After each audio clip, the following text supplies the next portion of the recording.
اور یہ وہی عہد الست کی برکت ہے جو اللہ نے ہماری روحوں میں اپنا تعارف رکھ دیا ہوا ہے. ہمیں یہ یاد نہیں ہے، لیکن جب انسان کے سامنے حق بات آتی ہے اور اس کا دل گواہی دیتا ہے تو وہ سارا بھولا ہوا سبق انسان کو یاد آ جاتا ہے جو ہماری انسٹنکٹ میں اللہ نے رکھ دیا.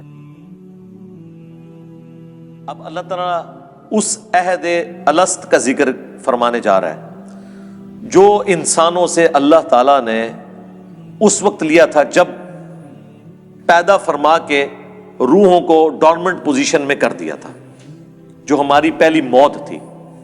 پھر دنیا میں جب ہم پیدا ہوئے یہ ہماری پہلی زندگی، اور دنیا میں جو ہمیں موت آئے گی یہ دوسری موت ہے، اور آخرت میں جو زندگی ملے گی وہ دوسری زندگی ہوگی. جو سورۃ البقرہ میں سورہ المؤمن جسے سورہ غافر بھی کہتے ہیں، دو زندگی اور دو موتوں کا ذکر ہے، وہ یہ ہے. تو اللہ تعالیٰ نے انسانوں کی روحوں سے عہد لیا تھا. وَإِذْ أَخَذَ رَبُّكَ، اور اے محبوب یاد کرو وہ وقت. یہ پوری انسانیت کو کہا جا رہا ہے آپ علیہ السلام کے ذریعے سے. مِن بنی آدم مِن ظُہُورِهِمْ، جب نکالا آپ کے رب نے بنی آدم کو ان کی پشتوں سے. اللہ تعالیٰ نے جو انسانیت کی نسل کے چلنے کا ذریعہ بنایا، ذریتہم، ان کی اولاد کو، واشہدہم علی انفسہم، اور گواہ بنا دیا خود ان کو اپنے نفسوں کے اوپر. ہماری انسٹنکٹ کے اندر توحید موجود ہے. جب تک کوئی کسی کا عقیدہ خراب نہ کرے، ایک خدا کا کانسیپٹ سب کے اندر موجود ہے.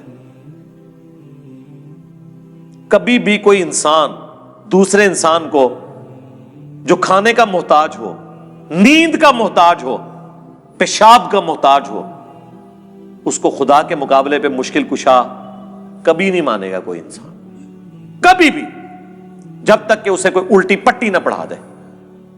اپنی انسٹنکٹ میں ہر انسان توحید کے اوپر ہوتا ہے. جو بخاری میں حدیث ہے کہ انسان فطرت پہ پیدا ہوتا ہے، اس کے ماں باپ اسے یہودی، نصرانی یا مجوسی بنا دیتے ہیں. انسان پیدا فطرت کے اوپر ہوتا ہے. اور اس کو آپ ایکسٹراپولیٹ کر لیں آج کل کے دور میں کہ انسان پیدا تو مسلمان ہوتا ہے، اس کے ماں باپ اس سے بھی بڑھ کے اس کے محلے کی مسجد اسے بریلوی، دیوبندی، اہل حدیث اور شیعہ بنا دیتی ہے. اور دیکھیں کیسی جذباتی ایفیلیشن ہوتی ہے اپنے فرقے کے ساتھ، حالانکہ اس فرقے کی بنیاد صرف یہ ہوتی ہے کہ ابا جی اس فرقے سے ہوتے ہیں یا ان کے محلے میں جس مسجد سے انہوں نے قرآن پڑھا ہوتا ہے وہ اس فرقے کی ہوتی ہے. تحقیق کسی نے نہیں کی ہوئی ہوتی، اور کانفیڈنس اس مانو بھی ہوتا ہے اپنے فرقے کی جیت کے لیے. جس طرح کرکٹ کی اور ہاکی کی ٹیمیں ایک ملکوں کی دوسرے ملکوں کے ساتھ اپنے ملک کی محبت میں کر رہے ہوتے ہیں، وہی والا حساب ہوتا ہے. علمی کوئی دلیل نہیں ہوتی، جذباتی ہوتی ہے. تو اللہ تعالیٰ فرما رہا ہے کہ بنی آدم یعنی آدم علیہ السلام کو اللہ تعالیٰ نے جب ان کا سلسلہ شروع کیا ان کی اولاد کا، تو ان کی جانوں کے اوپر وہ خود گواہ ہوئے اس بات کے کہ اللہ تعالیٰ نے ان سے یہ عہد لیا تھا. عہد الست کہا جاتا ہے اردو میں، یہ بڑا ایک مشہور یعنی ایک ٹرمنالوجی کے طور پر آتی ہے بات. وہ یہی سورۃ الاعراف کی آیت نمبر 172 ہے. الست بربکم، کیا میں تمہارا رب نہیں ہوں؟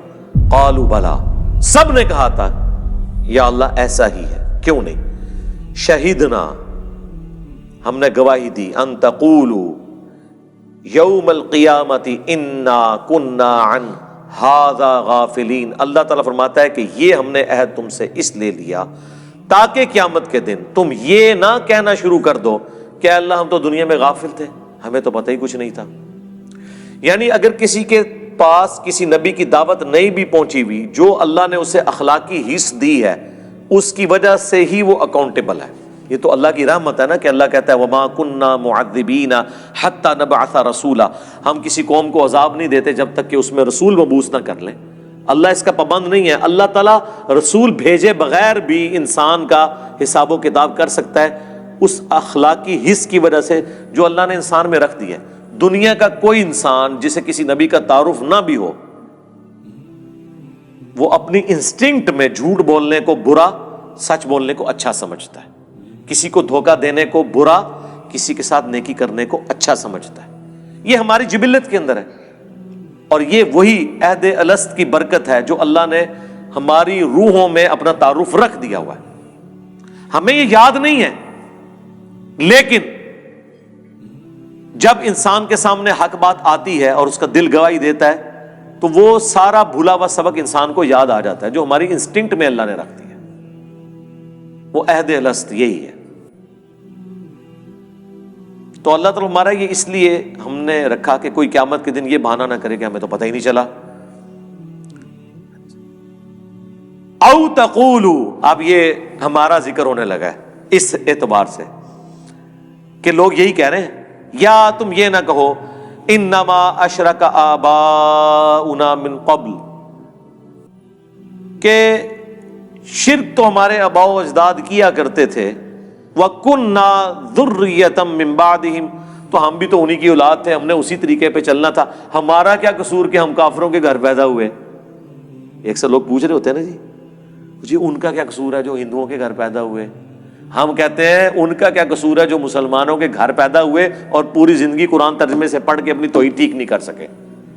آپ کو ہندوؤں پہ ترس آ رہا ہے، مجھے تو مسلمانوں پہ ترس آ رہا ہے جو دریا کے کنارے پیاسے مر گئے ہیں۔ چلے کوئی ریگستان میں پیاسا مر جائے اس پہ ترس نہیں آتا اتنا جتنا اس شخص پہ جو دریا کے کنارے پیاسا مر جائے اور وہ پانی نہ پی سکے۔ اپنی فکر کرو کہ ہمارے آباء و اجداد ہی شرک کیا کرتے تھے، ہم بھی تو ان کی اولاد ہیں۔ افتہلکنا بما فعل المبطلون، تو کیا تو ہمیں ہلاک کرتا ہے اس شرک کے سبب جو کیا تھا ان باطل پرستوں نے؟ یعنی کہیں ایسا نہ ہو قیامت کے دن تم یہ کہو کہ ہم بریلوی اس لیے تھے کہ ہمارے ماں باپ بریلوی تھے، ہم دیوبندی اس لیے تھے کہ ماں باپ دیوبندی تھے، ہم اہل حدیث شیعہ یہودی نصرانی ہندو سارے، میں ساروں کو شامل کر رہا ہوں، اس وقت تو پوری انسانیت کی بات ہو رہی ہے نا، کیونکہ عہد الست کی بات صرف اس لیے تھے کہ ہمارے آباء و اجداد یہ کرتے تھے۔ اللہ تعالیٰ اس روش کو پسند نہیں فرماتا، اس لیے اللہ نے کہا ہم نے تم میں عقل رکھی ہے کہ تم جو عہد الست جو تمہارے ساتھ ہوا تھا اس کے اوپر تفکر کر کے حق بات تک پہنچنے کی کوشش کرو۔